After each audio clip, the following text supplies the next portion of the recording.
Sejam muito bem-vindos e bem-vindas a mais um episódio do Outliers, esse podcast que foi criado para te aproximar cada vez mais dos maiores investidores do mundo. Se você percebeu, se está acompanhando o Outliers nesse mês de setembro, você percebeu que a frequência está diferente e ele também está de cara nova. Não é por nada, só para reforçar aqui para quem não acompanhou, estamos fazendo uma edição especial do Outliers que está sendo gravado aqui durante a Expo XP 2023, durante o maior festival de investimentos do mundo. E nada melhor do que utilizar essa oportunidade para conversar com gestores que estão aqui presentes na nossa plataforma XP e que trazem estratégias diferenciadas. Veja bem, a pessoa que vamos receber no Outliers daqui, ele já apareceu aqui antes, contando a história sobre a gestora, no episódio 76. Ulisses Neme, CEO da Sparta, seja muito bem-vindo. É um prazer estar aqui com vocês de novo e estar aqui no meio dessa feira incrível, né, desse evento. A gente está, durante todo o ano, a gente está esperando pela oportunidade de vir aqui, encontrar todas as pessoas do mercado, os parceiros, os investidores, discutir sobre todas essas coisas. E muito bacana de poder estar gravando um episódio de Outliers aqui direto da feira. Ulisses, de lá para cá, olha, já tem um tempo que você passou por aqui, inclusive foi logo após a nossa última Expo XP. E aí eu queria ouvir de você, primeiro, para quem não acompanhou o episódio, que vai estar acompanhando aqui agora o Outliers, aquele speech de elevador para contar um pouquinho quem é a Sparta e como você chegou até aqui, e depois o que mudou de lá para cá da sua última participação até agora essa Expo 2023. Então tá bom. Então a Sparta, a gente está completando agora esse mês de agosto, a gente completou 30 anos, então a gente já tem bastante história. Fazem 13 anos que a gente está fazendo gestão de crédito privado, né, de renda fixa, e hoje a gente tem cerca de 8 bilhões de reais sob gestão. Somos uma equipe de 33 pessoas, uma equipe robusta, com uma equipe de análise grande e todo um time para dar apoio em toda essa gestão de fundos, né? E a gente tem fundos de previdência, fundos abertos, fundos listados, tem assim, uma série de fundos com imposto de renda, sem imposto de renda, tem fundo CDI, tem fundo de inflação, tem uma série de produtos diferentes, né, focados principalmente no crédito privado high grade, né, que é o crédito de melhor qualidade, né?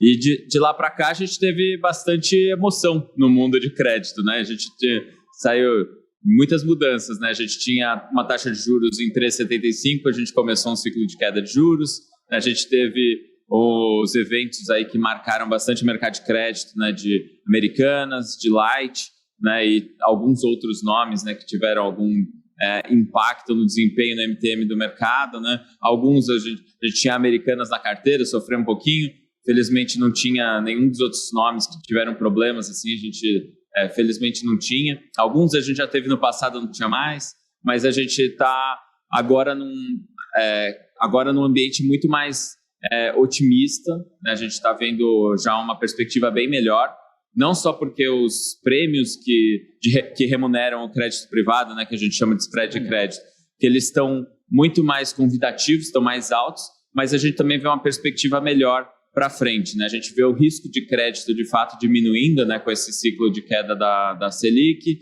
e ao mesmo tempo a gente também vê um apetite maior dos investidores por risco que traz mais dinheiro para todas as classes de ativo, né? A gente costuma dizer que tem uma cascata, né? Começa a encher o baldinho do crédito privado, de fundo imobiliário, multimercado e até ações, né? Então tem todos os gostos de risco e obviamente essa entrada de ativos ela vai fazendo com que essa entrada de recursos vai fazendo com que os ativos vão se valorizando mais, então assim sustentam, né? Dão fluxo para essa melhora de perspectivas, né? Então a gente está bem animado hoje com o cenário de crédito olhando para frente. Perfeito, Luiz. E antes da gente entrar um pouquinho nessa parte de cenário, eu queria entender desses 30 anos de Sparta, o que foi a Sparta no passado, o que é a Sparta hoje e o que vocês têm de perspectivas para a Sparta no futuro.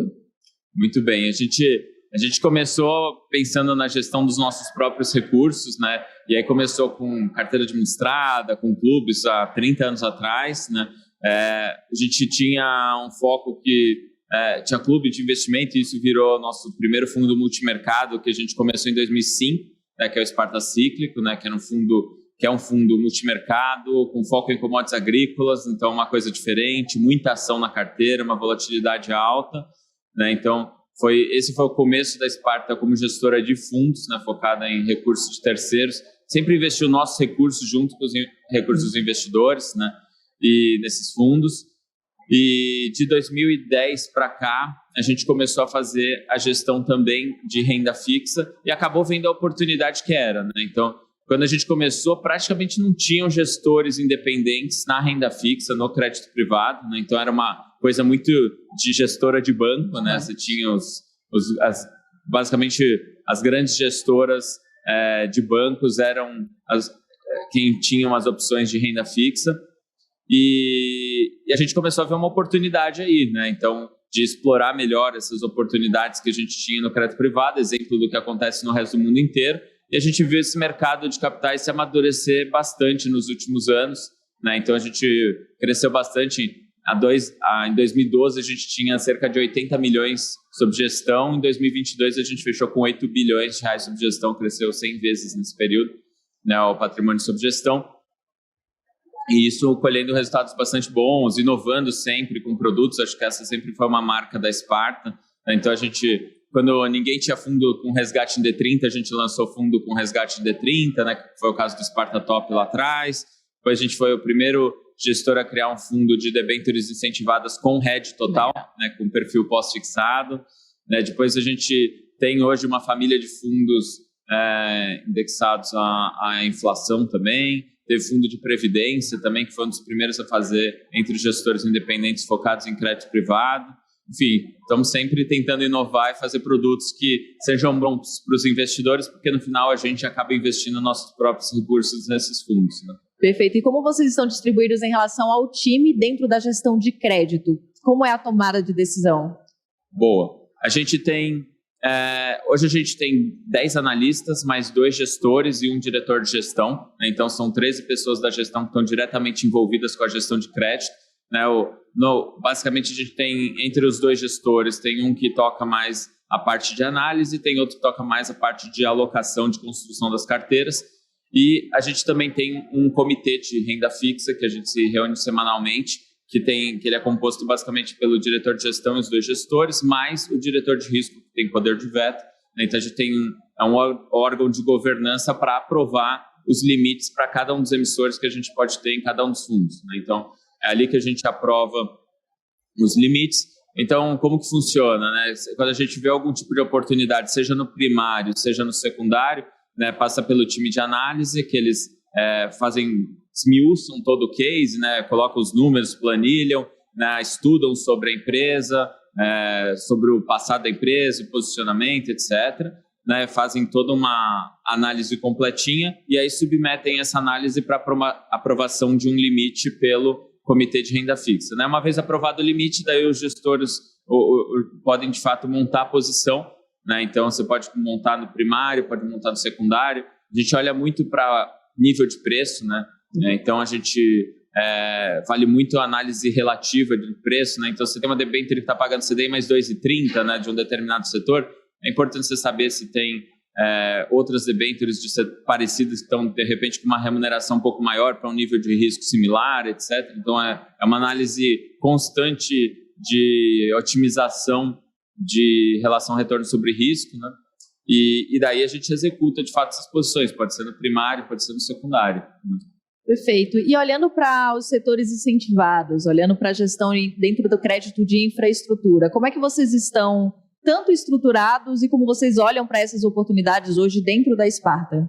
Perfeito. O setor de infraestrutura sempre foi relevante na Sparta e no mundo de crédito em geral, porque é o setor regulado, né, normalmente, né, o setor elétrico, saneamento, são setores que têm regulações que ajudam a reduzir o risco dessas empresas para viabilizar os financiamentos de longo prazo que essas empresas precisam. Afinal, normalmente, sei lá, como exemplo, né, para construir uma estrada, uma hidrelétrica, uma linha de transmissão, você precisa de prazos de retorno desses investimentos bastante significativos, né, são recursos muito grandes também, então qualquer mudança de patamar de remuneração de preço, né, desse financiamento é relevante. Então, é importante que tenha um nível de risco baixo e a gente sempre olhou, né, para esse setor para a infraestrutura de maneira geral com bastante carinho, porque é onde tem muita oportunidade, né? E aqui no Brasil a gente de fato precisa de muito investimento em infraestrutura, né? Então naturalmente surgem muitas oportunidades, a gente tem privatizações acontecendo, novos modelos de concessão, né, nos diversos segmentos dentro da infraestrutura.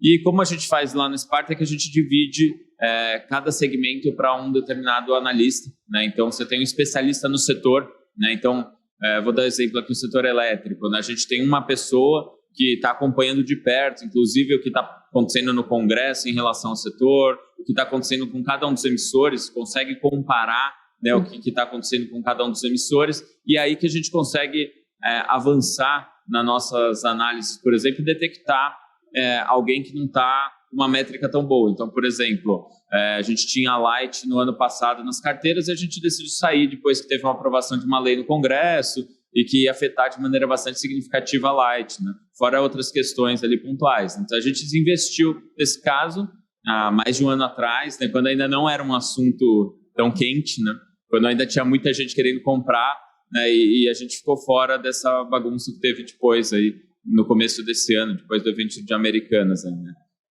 Então, assim, é importante a gente ter um conhecimento setorial para a gente entender o que está acontecendo, o que é normal dentro do setor, o que não é, quais são os grandes riscos e tal. Então, assim, a análise setorial ela é importante, a análise de cada empresa dentro do setor também. Né? Então, é assim que a gente divide. E fora isso, a gente pega esses setores que são mais relevantes para as nossas carteiras, né? Os gestores, o diretor de gestão, eles têm um conhecimento realmente aprofundado, então estão sempre acompanhando de perto, conversando com as pessoas, né, entendendo o que pode afetar a relação de retorno sobre risco, né?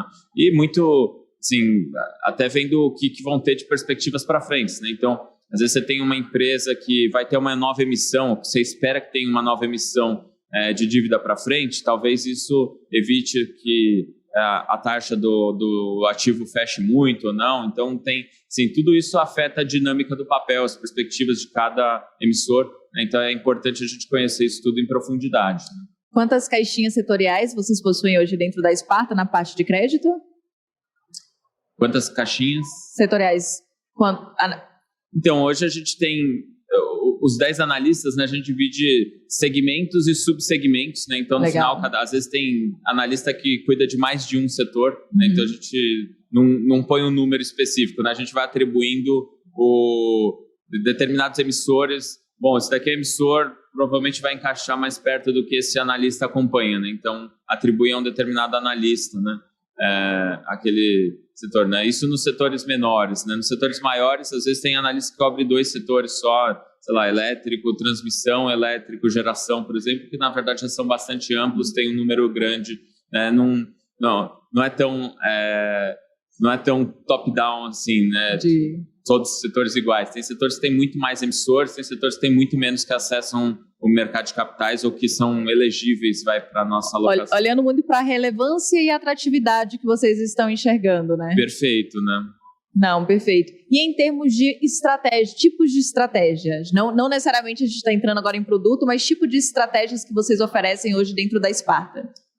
Perfeito. A gente tem, assim, eu diria que a gente tem 3 grandes estratégias na Sparta, né? A gente tem uma que é de crédito em geral, né? Crédito high grade em geral, e aí dentro dela a gente tem 2 especialidades, né? Que uma é a parte de infra e outra é a parte de agro, né? Então, a gente tem depois fundo só de agro, né? Um FIAGRO, a gente tem os fundos só de infra e a gente tem os outros fundos que entram em crédito em geral. Então, normalmente eles têm um pouquinho de agro, tem um pouquinho de infra, às vezes bastante de infra, né? Na verdade é um setor importante, e tem outras formas de crédito também, né? Outros segmentos também de crédito, né?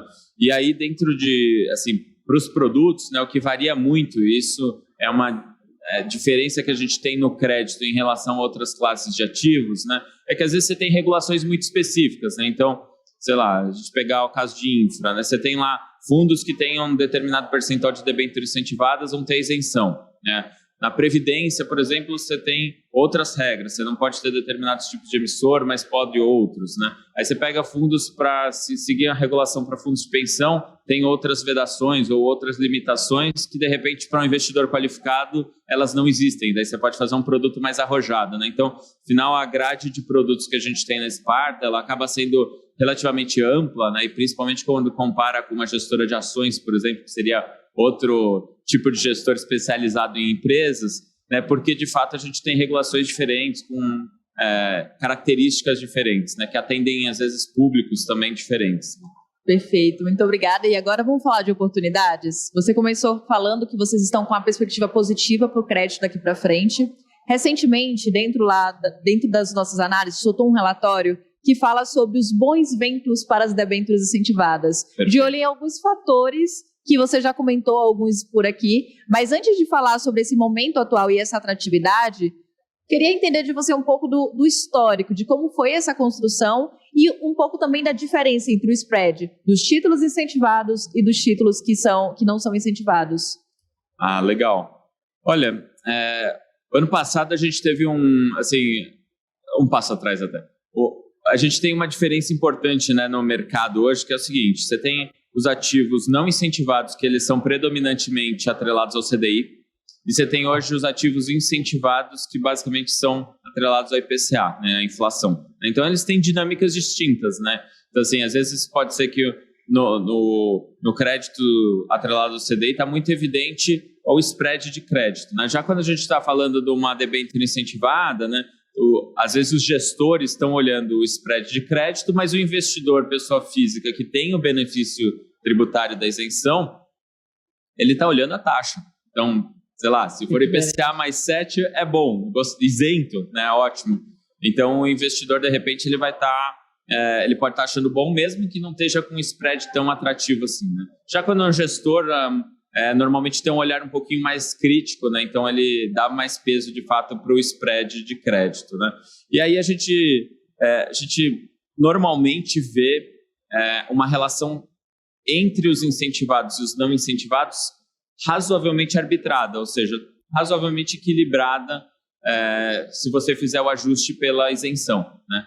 E aí o que começou a acontecer o ano passado foi uma coisa curiosa, né? Que começou a ter uma distorção no meio de 2022, quando veio a PEC dos combustíveis, que teve aquela deflação, né? Então teve uma redução lá no preço dos combustíveis, gerou uma redução no IPCA, e daí teve muito investidor que começou a vender os seus títulos atrelados ao IPCA, né, que viu 1, 2, 3 meses ali de deflação, incomoda, e de repente o investidor, não quero mais saber desse negócio, começou a vender, ou com outros receios também, e aí os spreads das debêntures incentivadas começaram a abrir, o quanto elas pagam em relação aos títulos públicos. Perfeito, eu já ia fazer essa tecla CEP, que é basicamente para a gente explicar um pouquinho o que é o spread e o que é abrir spread. Vamos dar um passo atrás, eu acho que é bem oportuno, né? O spread de crédito é basicamente quanto que um título privado paga a mais do que um título soberano equivalente. Então, legal. Se eu fosse comparar uma debênture de um determinado emissor com um tesouro inflação IPCA, né, qual que é a diferença de rentabilidade? Aquilo lá eu chamo de spread de crédito, né?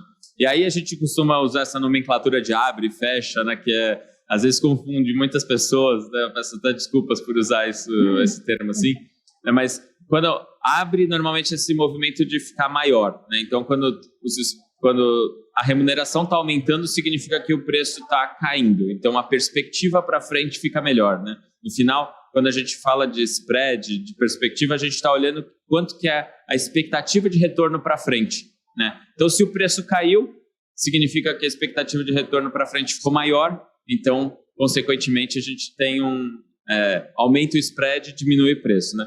E quando fecha, né, significa que essa diferença está fechando, né? Então, essa remuneração está fechando, está reduzindo, então você tem um aumento do preço atual e reduz os ganhos que você tem olhando para frente. Na perspectiva, fica um pouco menor. Né? E só acrescentando mais um pouco, antes da gente voltar aqui para essa revisão geral do cenário, o que afeta um spread de crédito? Olha, uma boa pergunta. Você tem, assim, grosso modo, você tem duas coisas que afetam o spread de crédito, né? A primeira é o fundamento mesmo, né? A própria percepção de risco da empresa, né? Então, se uma empresa tem números que começam a piorar, começa a ter menos lucro, começa a ter uma queda de receita, ou começa a ter uma queda de margens, alguma coisa assim, aí você começa a falar, bom, essa empresa realmente não está conseguindo gerar tanto dinheiro assim, tantos recursos, tanto caixa, e eventualmente ela não vai conseguir pagar o credor. Começa a aumentar o risco de não pagar os credores, né? Então, isso, a saúde financeira da empresa, essas métricas de risco de crédito, afetam o spread de crédito, né? E outra coisa que afeta o spread de crédito é oferta e demanda. Então, então acho que até agora voltando aqui para a narrativa que eu estava contando, né?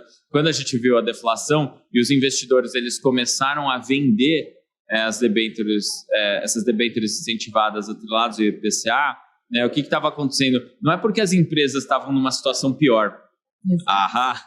Exatamente, mas perfeito. Porque essas pessoas começaram a vender, né, uma questão de oferta e demanda, você começou a ter uma abertura desses spread de crédito. O preço relativo das debêntures em relação aos títulos públicos começou a cair, né?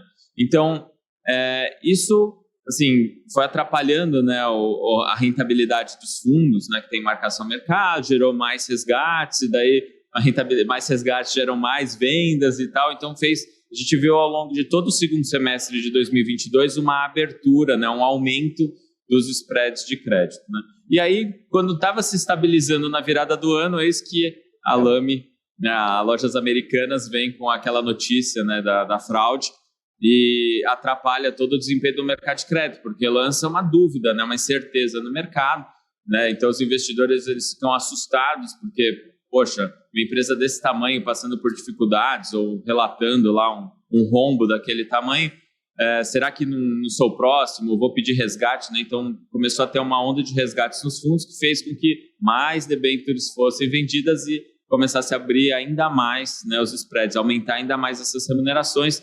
Depois, Light, né, que tanto Americanas quanto Light são emissores que tinham uma exposição importante, né, bastante significativa no mercado, né?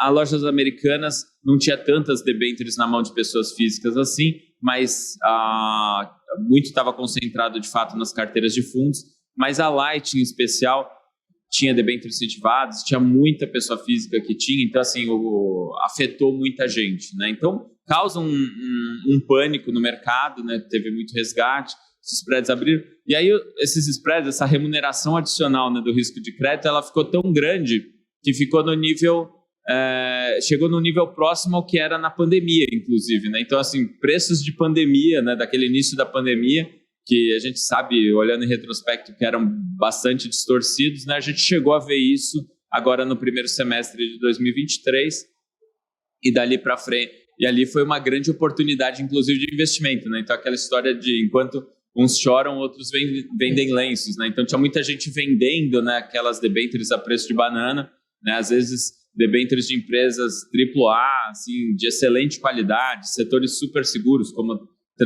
linhas de transmissão, etc. E estavam vendendo com desconto de 20%, 25%. Então, a gente olhava aquilo e falava, uau, assim, oportunidade do século, né? Então, a gente comprou muitos títulos nesse momento, né? A gente, felizmente, não estava tendo resgates tão significativos e estava com bastante espaço para a gente fazer o que a gente chama de gestão ativa, né? Que é essa otimização constante que a gente faz da relação risco-retorno, né? De vender os ativos que a gente entende que não tem a melhor perspectiva para outros que têm perspectivas melhores, né? Então, a gente faz essa troca de carteira, né? Essa reciclagem de carteira ao longo do tempo. Ali a gente aproveitou para comprar bastante coisa, né? Então, e depois, nos meses seguintes, a gente viu uma recuperação, né, bastante importante aí principalmente nas debêntures incentivadas, né? E com retornos bastante fortes em todas as nossas estratégias, né? Então, tanto o fundo aberto, o fundo listado, todos eles a gente teve um retorno bem importante, que não foi só uma recuperação, né? Então, aquela coisa, se você tem os ativos e tem a marcação a mercado, né? Você não teve nenhum problema de crédito, eles caem de preço e eles voltam, né? E voltam até para um patamar um pouco mais acima, né? Que é o juro do período, né? Mas, mais que isso, né? A gente viu durante esse período oportunidades, e daí a gente conseguiu comprar coisas baratas, né? Então, fazendo uma analogia aqui que eu costumo usar, né? Você vê lá aquela queda de preço das ações, de repente você sabe que é o momento de comprar. Mas, assim, não é porque você comprou aquelas ações baratas que você ganhou, né? Você tem que esperar, né, um tempo para o mercado se recuperar, e a hora que o mercado se recupera, você vê que você tem um ganho muito significativo, né? Então, a gente conseguiu justamente fazer esse movimento, e aí a gente teve um desempenho bem interessante nos últimos meses em todas as estratégias de debêntures incentivadas, né? E tem um ponto bem bacana nisso que você trouxe, é que os spreads de crédito também foram impactados, também não, né? Eles foram muito impactados, né, nos títulos de crédito high grade. Isso impactou não só os spreads de crédito incentivados, mas os spreads de crédito dos títulos não incentivados também, que é um mercado maior, só que com um diferencial relevante aqui. Ao contrário dos títulos não incentivados, os spreads de crédito dos incentivados já estavam abrindo há muito tempo antes. Perfeito. O que causou o que resultou esse movimento? E aí eu trago engaixando aqui nessa pergunta, já é o 6º mês que os fundos de debêntures incentivadas apresentam destaque dentro da classe de renda fixa. Por que essa recuperação foi mais rápida do que os não incentivados? Excelente ponto, né? Como a gente já tinha visto uma abertura significativa, né, é como se nas debêntures incentivadas já tivessem distorcidas em relação às debêntures não incentivadas, né? E aí a hora que vem aquela bagunça, né, bate pânico nas pessoas, né? Então não interessa que já estava distorcido, distorceu mais a partir dali, né? Por isso que eu falei que no caso das debêntures incentivadas chegou no nível mais ou menos que a gente viu na pandemia, enquanto que nas debêntures não incentivadas não teve uma distorção, mas nada perto dos níveis que chegaram na pandemia, né? E eu acho que ficou tão evidente, tão gritante, né, aquela distorção nas debêntures incentivadas, que ali no final de fevereiro, comecinho de março, meio que foi o pico, né, do spread de crédito, ou seja, foi o melhor momento para estar comprando, né? E a partir dali a gente já começou a ver uma recuperação, porque no final, assim, passado aquele pânico inicial, né, aquela história, o investidor, ele olha lá e fala assim, putz, está tudo meio complicado, né? Tem a questão de transição de governo, tem a questão de crédito, tem a questão de lá fora também está com alguma falta de clareza, né, o que está acontecendo, etc. Quando o investidor olha tudo isso, de repente fala, tem aqui umas debêntures, por acaso, que são AAA, né, com uma nota de crédito excelente, com um prazo super longo, pagando IPCA mais 7, IPCA mais 8, isento de imposto de renda. Você fala, o que será que eu posso comprar que vai render mais que isso, né? Então os investidores já começaram a comprar, né? Tanto que a gente comprou algumas centenas de milhões de reais desses títulos, mas a gente queria comprar mais. Só que em algum momento a gente viu que começou a ter competição na compra, né? Ou seja, você começou a ver muitos investidores ali mais sofisticados já entrando na compra desses ativos também, e eles começaram a recuperar. Enquanto que os fundos, quando a gente vai para o mercado de não incentivados, né, das debêntures normais, o que estava acontecendo é que ainda tinha vários fundos, principalmente os de muita liquidez, os que a gente chama de fundo D0, né, ainda estavam tendo muito resgate, daí os gestores ainda tinham que vender, né, fazer aquelas vendas forçadas. Então sim, enquanto já estava tendo uma recuperação nas debêntures incentivadas, nos não incentivados, né, estava tendo ainda uma piora, né, que eu acho que o high, né, nas debêntures não incentivadas vai acontecer ali mais ou menos em maio, né? Então, bem depois, né? A gente vê uma diferença grande, né? Então, é como se nessa recuperação as debêntures incentivadas elas estivessem um pouco na frente, né, das não incentivadas, né? Então, e aí é interessante também ver a dinâmica dentro, né, do mercado de crédito, porque a gente às vezes fala, não, o mercado de crédito como um todo foi para essa direção, para aquela, mas no final, assim, é igual falar que o Ibovespa representa todas as ações, né? A gente sabe que cada setor tem um desempenho diferente, tal, ações com determinadas características também, né? E aí, quando a gente vai para o crédito, é exatamente a mesma coisa, né? A gente viu uma recuperação das debêntures AAA, por exemplo, vindo rapidamente, né? Então, hoje em dia, se a gente olha as debêntures AAA, tanto incentivadas quanto não incentivadas, elas já estão praticamente nos preços pré-americanas, né, do final do ano passado, né? Só que se você olha o rating AA, o rating A, já é bem menos homogêneo, né? É um negócio muito mais... Tem alguns emissores que, de fato, teve uma recuperação importante, teve outros que ainda não teve a recuperação, tal. Então, assim, você começa a ver distorções, né? Então, num primeiro momento, por exemplo, a gente aproveitou para comprar debêntures AAA. Aí, no segundo momento, a gente está vendendo essas debêntures AAA para comprar as debêntures AA, né? Então, a gente começa a fazer uma mudança na carteira. Legal. Não porque a gente estava com medo da debênture AAA, porque a gente via mais oportunidade, né, nas debêntures AA, por exemplo, né? Então, a gente vai... é isso que a gente chama de gestão ativa, né? A gente está sempre olhando a perspectiva para frente, o que tem de relação de retorno sobre risco melhor, né? Perfeito. E agora a gente está vendo, a gente viu uma recuperação já importante, né? Mas para frente a gente ainda vê uma oportunidade bem grande, né? A gente talvez tenha ido 60% do movimento, né, de distorção tenha se recuperado, mas ainda tem uma parte desse movimento, e isso sem contar justamente com a parte da queda da Selic, né, que seria a melhora de fundamentos, né? Então, conforme a taxa Selic começa a cair, né, a gente começa a ver menos risco nas empresas, né, como eu tinha comentado, né? Então, se você tem menos risco, você tem um motivo, de fato, por fundamento, para os spreads fecharem ainda mais, né? Então, ou seja, para as debêntures se valorizarem ainda mais, né? Então, quando o investidor pergunta assim para a gente, né, e tem sido as perguntas mais recorrentes aqui na Expert da XP, já foi o movimento ou ainda dá tempo de aproveitar? Aquele bom e velho, tá na hora de investir? A hora perfeita foi lá em fevereiro, né? Em março, quer dizer, nas debêntures incentivadas, e nas não incentivadas talvez tenha sido em maio, né? Mas assim, tá na hora de investir, a gente acha que está com uma perspectiva super favorável, né? Então, a gente acha que hoje o que, sei lá, está pagando CDI mais 2, por exemplo, provavelmente você vai olhar daqui a 12 meses para trás e vai falar, pô, mas isso rendeu CDI mais 3.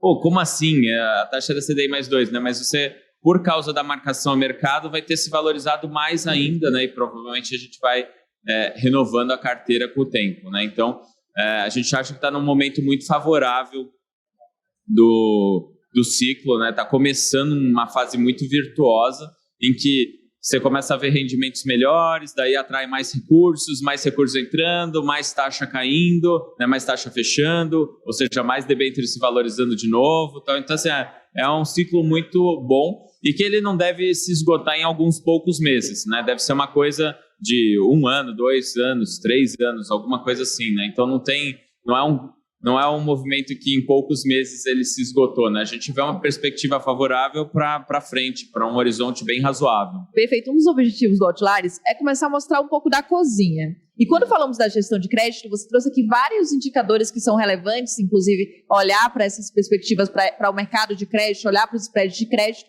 Só que tem uma forma de olhar para esse mercado que muitas pessoas acabam ignorando, que as pessoas que não estão nesse mercado, que olha ali para a rentabilidade, olha para a taxa, mas que também é relevante, que em nossas análises, na hora de falar se está na hora de investir ou não, como está a saúde do mercado, a gente acaba trazendo bastante, que é a dinâmica do mercado primário e secundário. Você poderia falar um pouco para a gente, um pouco de como essa dinâmica impacta na gestão de recursos, na gestão de crédito, na alocação de crédito privado? Claro. Isso é super relevante, né? Na verdade, essa daqui é a parte, já está entrando no segredo daquele molho especial. Estou mostrando a cozinha, galera. Isso aí. Isso é super importante, né? De fato, como eu comentei, né, o que afeta o spread de crédito? Uma das coisas é oferta e demanda. Né? E aí, quando a gente fala de oferta e demanda, tem justamente a ver com o primário e com o secundário, né? Então, imagina que você não está... Vamos começar fazendo exercício. Imagina que não tem emissões primárias. Então, todas as debêntures que você poderia comprar, elas já estão aí, já existem, né? Então, se você começa a comprar essas debêntures, começa a ter muita demanda por elas, o que acontece? Elas vão ficando mais caras, né? Então, o spread vai fechando, né? E aí, como que você faz para equilibrar isso, né? Que eventualmente ela pode começar a ficar num nível até meio irracional, né?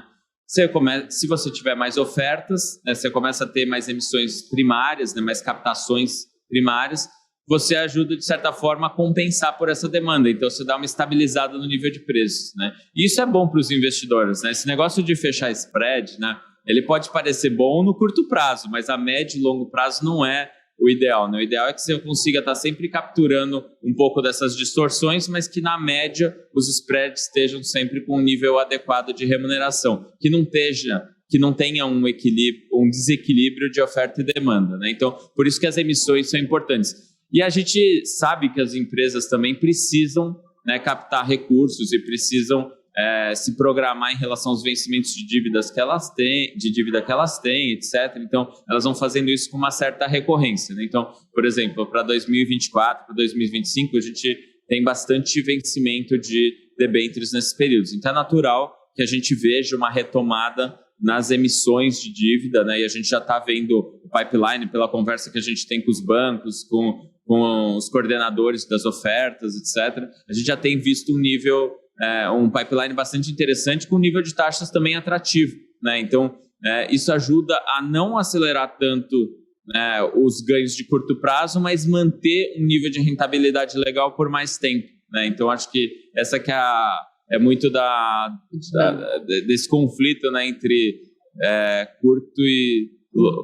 curto prazo e longo prazo, né?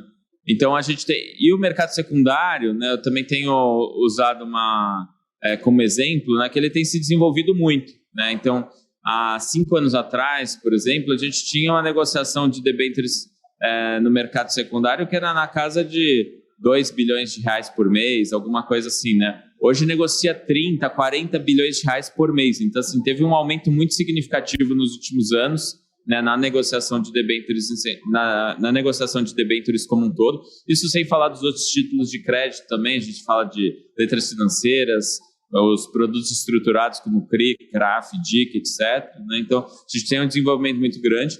E tem uma questão que eu acho até curiosa, porque ela não parece intuitiva, né? Mas muitas vezes quando tem esses eventos, né, esses casos mais atípicos no mercado de debêntures, né, o pessoal fala, ixi, vai perder a liquidez, né, no mercado secundário, vai sumir a liquidez, né? Na verdade, o que acontece nesses momentos é que aumenta muito a liquidez, porque se de fato não tem liquidez naquele preço que você gostaria, né? Mas é que nem em bolsa, né? Se cai o preço da ação, novos compradores falam, pô, nesse preço aqui, aí já me interessa, né? E é aí que você vê novos compradores e sai negócio, né? Então, o que a gente viu, por exemplo, esse ano, é que ali nos meses de março, abril, maio, você chegou a ter negociação de 50 bilhões de reais por mês. Então, não era os 30 bilhões de reais que a gente tem visto nos últimos meses, né? Você viu quase o dobro disso, justamente nos momentos em que teve mais troca de mãos dessas debêntures, né? Então, isso acho que reforça bastante a questão de ter oportunidades, né? Só para a gente dar uma ideia de números também, né? Quando a gente fala de mercado primário, o ano passado a gente teve ali uma média de coisa de 20 bilhões de reais por mês de emissões, né? Então, assim, quando você fala de negociações no mercado secundário de 30 bilhões de reais por mês, você já vê que ele é relevante em relação ao mercado primário, né? Então, antigamente, você pensar 10 anos atrás, a única coisa que tinha para você fazer é comprar na oferta primária, carregar e esperar o dia do vencimento, né? Você não tinha um mercado secundário ativo, né? Hoje em dia ele é super relevante e é daí, inclusive, que a gente consegue agregar muito valor para os investidores, né? Com essas renovações que a gente vai fazer na carteira, né? Compra alguma coisa que está muito barato, vende alguma coisa que a gente não está confortável com o nível de risco ou que já ficou muito caro, a gente acha que não tem tanto para ganhar para frente e tal. Então, a gente consegue fazendo essas realocações e agregar valor para os investidores, né? Gente, a beleza de receber o Ulisses aqui, primeiro, além da didática, é que pelo fato deles já terem aparecido por aqui, contado um pouco da história da gestão, a gente está realmente abrindo a cozinha. E está sendo muito bacana que ele está trazendo aqui alguns insights dessa gestão que mostra a necessidade de ter uma gestão ativa dentro do mercado de crédito. Perfeito. E aí, nessa linha, Ulisses, você trouxe ali essa questão da necessidade das empresas se financiarem. Olhando daqui para frente, a temática que mais tem tomado o mercado de renda fixa como um todo, é a queda de juros daqui adiante. Como isso impacta no mercado de crédito? Perfeito, né? Então, acho que assim, o principal ponto aqui é que assim, a geração de caixa das empresas, você passa a ter mais dessa geração de caixa indo para os acionistas do que para os credores. Então, de certa forma, assim, o gestor de crédito ele tem uma forma muito peculiar de ver os acionistas, né? Ele vê como um colchão de segurança, né? Então, os acionistas, ele fala assim, pô, se estiver valendo muito aquela empresa, ou o equity daquela empresa, né, estiver valendo muito, é porque eu tenho um colchão de segurança bem grande, né? Eu tenho certeza que eles vão pagar tudo o que eles devem, porque só vai para o acionista o que sobra depois de pagar os credores, né? Então, o primeiro ponto é esse, né? O segundo ponto é que, de fato, com a queda de juros, né, você também tem uma disposição maior das empresas de aceitar novos projetos, de fazer novos investimentos, né? E obviamente, isso vai impactar na necessidade que essas empresas têm de se financiar, de financiar esses projetos, esse crescimento que essas empresas têm. Então, isso significa mais emissão de dívida, né? Então, E a gente leva muito isso em consideração na hora de olhar uma empresa, né? Porque afinal, se uma empresa está emitindo, se ela vai precisar emitir mais dívida, né? Talvez não seja tão escassa assim a dívida daquela empresa específica, né? Então talvez ela não se valorize tão rápido assim, né? Ela mantém um determinado nível porque a gente sabe que a empresa vai ter que acessar de novo o mercado, etc. Isso é bom, né? Para o credor, aquela discussão do longo prazo e curto prazo que eu comentei, né? Para a gente é bom que mantenha um certo nível de remuneração que seja adequado em relação ao risco e que seja atrativo para o investidor, né? Então, acho que esse ponto, né? Então, acho que quando a gente fala de queda de juros, tem esses dois pontos, né? Tem, primeiro, que reduz o risco da empresa do ponto de vista de fundamentos e, por outro lado, também leva as empresas a aceitar mais projetos, mais investimentos e provavelmente vai precisar de mais financiamento para dar conta desse crescimento e desses projetos, né? Perfeito, Luiz. Passamos por aqui pelo cenário de crédito, pelas características que o investidor precisa olhar antes de alocar ou não. E agora eu queria entender um pouco sobre quais são os produtos que a Sparta possui hoje para capturar essas oportunidades. E aí eu vou um pouquinho além. Qual é hoje a estratégia que você tem maior convicção e maior otimismo para capturar esse movimento agora, daqui para frente, de otimismo com o mercado de crédito? Olha, sua pergunta é boa, né? A gente tem um portfólio bem amplo, né? Que nem eu comentei, né? Então, por exemplo, na previdência, né? Eu gosto muito de, sim, previdência de longo prazo, né? Ninguém faz previdência pensando no resultado do mês que vem ou até o fim desse ano. Tá pensando, no mínimo, você vai estar pensando naqueles 10 anos que você precisa aguardar para chegar na melhor alíquota de imposto de renda lá na tabela regressiva, né? Então, de fato, quando você está falando de longo prazo, eu gosto bastante da nossa estratégia atrelada à inflação. Legal. A IPCA, né? Porque qual é a estratégia? É o Sparta Previdência e Inflação, né? E ele usa o IMAB5 como benchmark, né? Como indexador, né? E a gente costuma levantar bastante a bandeira do IMAB5, né? Aqui no nosso stand na Expert a gente tem até lá uma frase que fica passando, né? Never bet against IMAB5, né? De fato ele é imbatível e ele acaba rendendo historicamente em torno de CDI mais 2% ao ano, né? Então 2 pontos percentuais ao ano acima do CDI. Com alguma volatilidade, mas que é uma volatilidade que ela não é tão relevante assim a ponto de assustar os investidores, né? Então a gente acha que é um indexador bastante ponderado e bastante eficiente, né? E eu acho que ele combina bem com previdência, né? Então é isso, né? Aí fora da previdência a gente tem, para as pessoas físicas, a gente tem dois tipos de estratégia, né? Você tem aquelas que são isentas de imposto de renda e daí focados na parte da infraestrutura, que eu adoro, é onde eu invisto a maior parte do meu dinheiro dentro da renda fixa, nas estratégias incentivadas, até porque quando a gente fala hoje em dia de incentivados, né, de isenção de imposto de renda, né, com esses níveis de taxa de juros, é como se você tivesse 2, 3% de retorno ao ano a mais, né, nos incentivados, e isso faz bastante diferença, né, e por isso que eu gosto. Daí a gente tem, na parte de infra, a gente tem os fundos abertos, tem o Sparta Debêntures Incentivadas, que ele é pós-fixado, né, segue ali o CDI, e tem a versão dele atrelada ao IMAB5, né, ou seja, IPCA, que é o Sparta Debêntures Incentivadas em Inflação, que até saiu nos materiais da XP com bastante destaque, né, que você fez, inclusive. Materiais, os relatórios que eu produzo daqui, galera. e que eu particularmente acho que é uma excelente alternativa, né, porque justamente você junta esse bom momento dos incentivados, com uma taxa atrativa, tanto no ponto de vista de spread, como de taxa mesmo, né? Então, a gente está falando de IPCA mais 6 e alguma coisa, isento, numa carteira diversificada, com uma gestão profissional, enfim, para mim, tudo de bom, né? E, além disso, né, também ainda na parte de infraestrutura, a gente também tem os fundos listados, né? Os FIINFRAs listados, né? A gente tem o Juro 11, tem o CDI 11. Eu gosto muito do Juro 11, é onde eu tenho a maior posição na física, né, como investidor pessoa física. Eu tenho no Juro 11, que é justamente onde a gente tem bastante eficiência, né? A gente investe exatamente numa estratégia muito parecida com o Sparta Debêntures Incentivados em Inflação, mas ele é negociado em bolsa, né? Para o gestor, isso significa que não tem resgates no fundo, né? E para o investidor, se ele quiser, ele pode vender para um outro investidor, né, que fica no lugar dele, né, mas para o gestor ele pode extrair o máximo de eficiência, agregar o máximo de valor possível, porque não tem que se preocupar em limitar as posições por conta de eventuais resgates que possam acontecer, né? E ainda tem a vantagem que eu tenho certeza que todo mundo gosta de receber aqueles rendimentos na conta todo mês, né? Então, eu acho que tem um atrativo extra, né? É engraçado, né? Porque no Sparta Debêntures incentivados à inflação, você vai acumulando automaticamente esse dinheiro e ele vai crescendo, né? Só que o fato de pingar na sua conta todo mês, né, que é o que acontece no Juro 11, acho que dá uma satisfação extra para as pessoas. Assim, eu vi aquele dinheiro pingando na minha conta e tenho que fazer algo a respeito. Que dificuldade, né? Ó, essa aqui vai para os apaixonados pelos fundos listados, hein? E acho que é um grande diferencial, né? Eles aprenderam isso com os fundos imobiliários, né? E fora isso, né, fora do mundo dos incentivados, a gente também tem o Sparta Top, que é nosso principal fundo, mais antigo. Né? Ele é um fundo bem conservador, bem consistente, né, que também está num excelente momento, né, que eu falei dos não incentivados.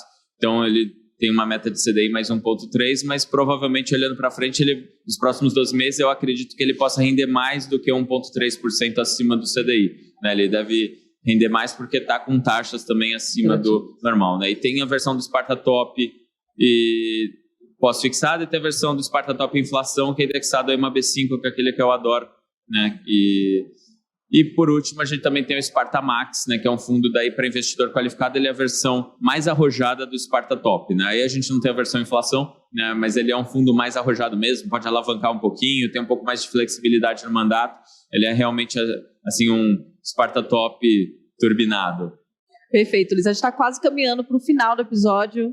Olha só, a conversa boa acaba passando muito rápido. Mas eu queria pedir, antes da gente encerrar, qual recado você daria para aquele investidor que é conservador, que está ali apegado na renda fixa pós-fixada, mas que está interessado em olhar para essas estratégias incentivadas e para essa diversificação da carteira? Qual recado você daria para essas oscilações que acabam acontecendo nesses títulos IPCA+, nos títulos incentivados, que não necessariamente são ali pós-fixados com essa linha acompanhando o CDI? Olha, eu tenho um recado, acho que bastante forte para esses investidores, né? Quando a gente fala do pós-fixado, né, de certa forma a gente cria expectativa de que não vai oscilar. E aí quando oscila a gente se frustra muito, né? E eu já falei aqui que o IMA B5 ele acaba sendo um indexador que gosto muito porque ele historicamente rende 2 pontos percentuais a mais que o CDI, ainda que com alguma volatilidade. Mas é uma volatilidade tranquila. Se a gente olha o histórico dele de 10 anos, por exemplo, ele dá 2 meses negativos por ano, e esses meses não são lá muito grande coisa, menos 0,1, menos meio, alguma coisa assim, não chega a tirar o sono de ninguém, né? A gente sabe que está tudo bem.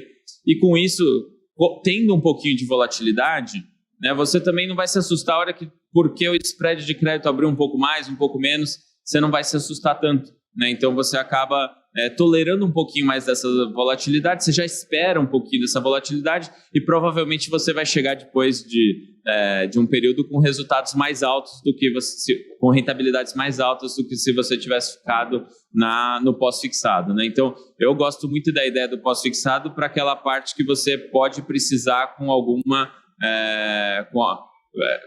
certeza, né, dos recursos, né, para algum fim específico, né, que você vai precisar dos recursos, e daí você não quer nenhum tipo de surpresa. Né? Já por outro lado, se você tem esse horizonte de mais longo prazo e tolera alguma volatilidadezinha, né, ainda que pequena, dosando ali o tamanho da posição, acho que você pode buscar retornos maiores e não se assustar e não ser levado pelo seu emocional a fazer atitudes que podem te prejudicar, como resgatar no pior momento possível, né? No momento em que dá uma chacoalhada no mercado, hora que não é para sair, é hora para estar comprando ou para estar investindo, né? E sobre isso ainda sobre essa questão de inflação também, acho que uma diferença que a gente pode ver e que, de fato, os relatórios, né, e as análises que um profissional faz ajudam muito a deixar isso claro, é qual o tipo de exposição de risco de mercado que tem, né? Então tem fundos com prazos médios maiores, né, na carteira, e eles acabam chacoalhando mais. Tem fundos que também são atrelados à inflação, mas que acabam oscilando menos, né? A gente, na indústria mais técnica, o que a gente chama de inflação curta e inflação longa, né? Que são os que oscilam menos e os que oscilam mais, né? Claro que se o investidor às vezes quero tomar mais risco, tem uma visão de que pode ter um ganho maior nos de inflação longa, pode ser que ele ganhe mais dinheiro mesmo, mas deve chacoalhar mais. Mas esses de inflação curta, a gente acha que tem uma boa relação de retorno sobre risco historicamente, e pelo perfil do Brasil aqui, ele consegue se proteger da inflação, com isenção no caso dos incentivados. Então, assim, parece um ótimo equilíbrio ali. Perfeito, Ulisses. Queria agradecer a sua participação aqui no nosso Outliers. A casa está sempre aberta para quando vocês quiserem voltar, para a gente trazer cada vez mais esse conteúdo que é educacional, que abre um pouco da cozinha e que ajuda o investidor a tomar decisões. Para você que está acompanhando aqui esse episódio e acompanhando todo o Outliers nesse mês de setembro, percebeu que a dinâmica mudou um pouco. Estamos com episódios 2 vezes na semana nesse especial Expert e no mês de outubro voltamos ao normal. Esperamos vocês no próximo episódio. Obrigada, Ulisses. Obrigado, claro. Prazer.